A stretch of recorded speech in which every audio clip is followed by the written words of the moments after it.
Je vous invite maintenant à vous installer confortablement et à fermer les yeux. Oui, en fermant les yeux, vous pourriez voir apparaître en vous les chemins les plus tortueux, ceux qui, une fois le brouillard passé, laissent la transformation s'installer. Une nouveauté pleine de changements, où le noir fait de la place au blanc, tandis que le bleuté devient émerveillement. On peut certaines fois se souvenir de ces passages étroits où la lumière se reflète dans la mer, où le temps se met sur pause, pour laisser la douceur s'apprivoiser.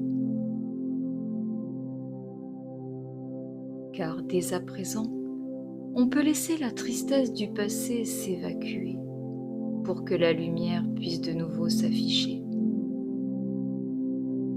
Une lumière douce et dorée, chaleureuse et sucrée.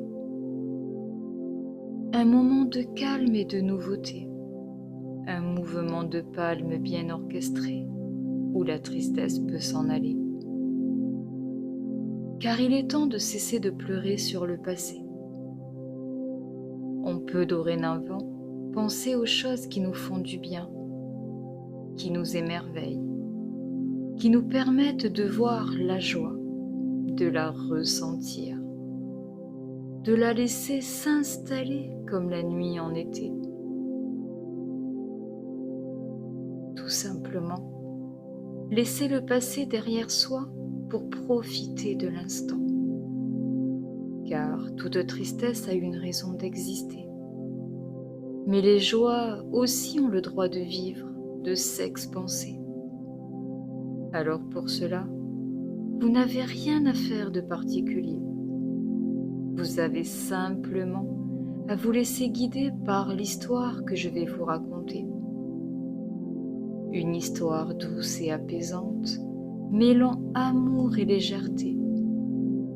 Une histoire de cœur réparé, attendant patiemment que vos oreilles viennent l'écouter, comme un concerto sous un ciel étoilé, comme une framboise qu'on viendrait de déguster. Et tandis que tout s'apaise autour de vous, vous pourriez laisser la magie des mots opérer pour que la tristesse puisse s'échapper, laissant la joie s'inviter tranquillement au milieu des invités qui attendent patiemment leur tour pour s'expanser, s'amuser et créer un plan parfait pour votre évolution vers plus de beau, d'agréable, de tendre et d'envoûtant. Alors, bienvenue maintenant à la suite de votre aventure extraordinaire, remplie de joie et de plaisir. Il était une fois une femme du nom de Sophie, une femme exigeante, une femme qui maltraitait son enfant. Le matin, la journée, le soir, les week-ends, les vacances, elle trouvait toujours un mot gentil à lui dire. Tu es habillée comme un sac. Tu es incompétente. Tu ne peux même pas te concentrer 8 minutes d'affilée. Tu es vraiment pas efficace. T'avances à rien. Tu te goinfres. T'es incapable de te contrôler. Tu n'as aucune motivation. T'es nulle. T'es bonne à rien.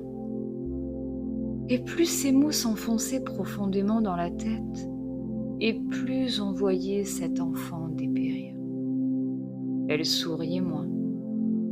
Elle mangeait plus. D'ailleurs, elle dévorait tout ce qu'elle trouvait.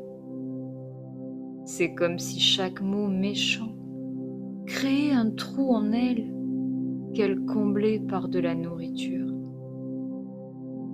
Si elle avait été plus grande, elle les aurait peut-être comblés par une cigarette, ou de l'alcool. Mais là, elle était trop petite. Alors elle se contentait de gâteaux, de chocolat, mais aussi de fromage ou de saucisson.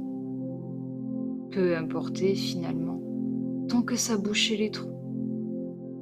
Sauf que plus le temps passait, et plus les trous étaient grands, car les dévalorisations étaient de plus en plus brutales et inconfortables. On aurait pu se demander pourquoi elle faisait cela. Peut-être parce que sa mère avait fait pareil. Alors Sophie continuait inlassablement jusqu'à ce qu'un jour elle croise une autre mère avec son enfant.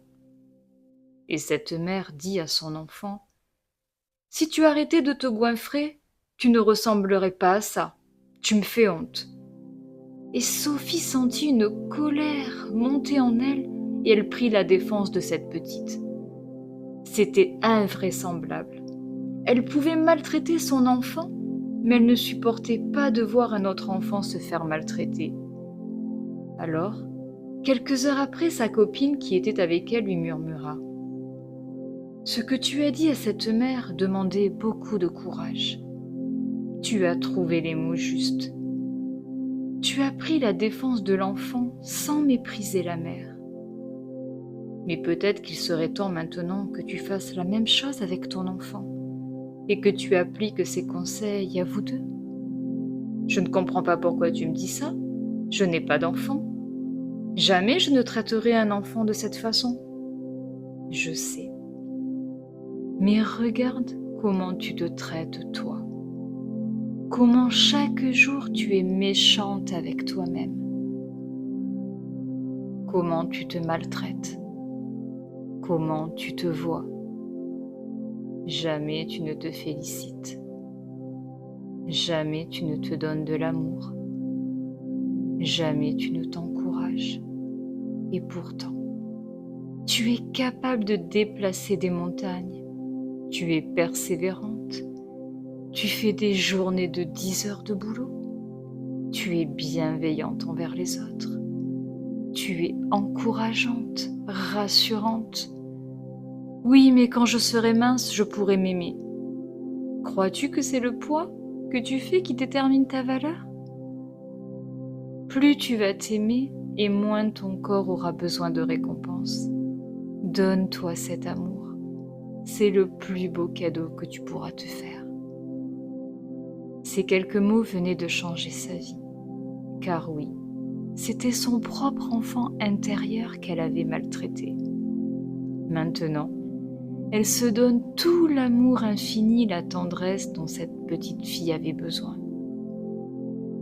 Elle décide de prendre soin de son enfant intérieur, comme si c'était son propre enfant.